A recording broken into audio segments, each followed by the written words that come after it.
மாதிரி லைட்டா இடுப்பு பிடிச்சிக்கிறதுக்காக உங்க வீட்டு பிள்ளையா நினைச்சு எல்லாரும் என்னை மன்னிச்சிருக்க. சொல்லு. எங்க இருக்க? ஃப்ரெண்டு கூட. ஃப்ரெண்டு கூட தான் இருப்பியா? எங்கேயுமே வெளில கூட்டு போக மாட்டியா? உன் கூட வெளிய வந்தனா 10,000 ரூபாய்க்கு செலவு வைப்ப.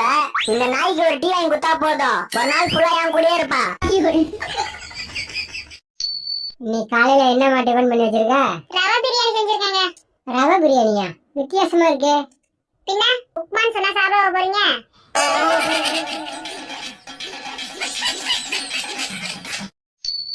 ஏங்க இந்த நகை விலையில நாளுக்கு நாள் ஏறிட்டே போகுது. அது குறையணும். அதுக்கு ஏதோ ஒரு ஐடியா இருந்தா சொல்லுங்க. பெண்கள் யாருமே ஒரு வருஷம் நகை வாங்காதீங்க. ஒரு வருஷத்துக்கு நகை வாங்காம இருந்தா நகை விலை பாதியே குறைஞ்சிரும். பைத்தியம். உண்மை சொல்றவங்க பைத்தியக்காரன் தான்.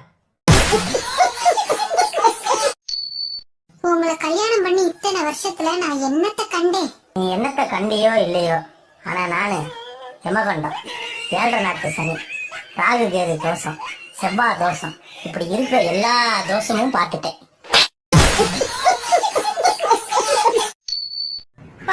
உன் கூட சேர்ந்து வாழ்றது ரொம்ப ரசிக்குப்பா. நீ போட்டோல ரொம்ப அழகா இருக்க. ரொம்ப தேங்க்ஸ்ப்பா. நல்லா இருந்தா ஆஃப் பண்ணிக்கிறாப்பா.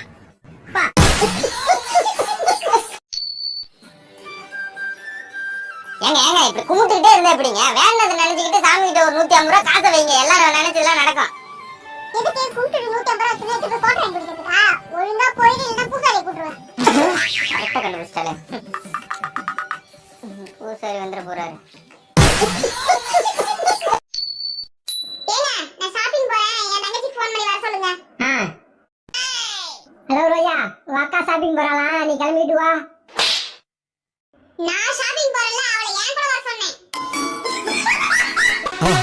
மறக்காம சர்ப்ரைஸ் பண்ணுங்க. தேங்க்யூ.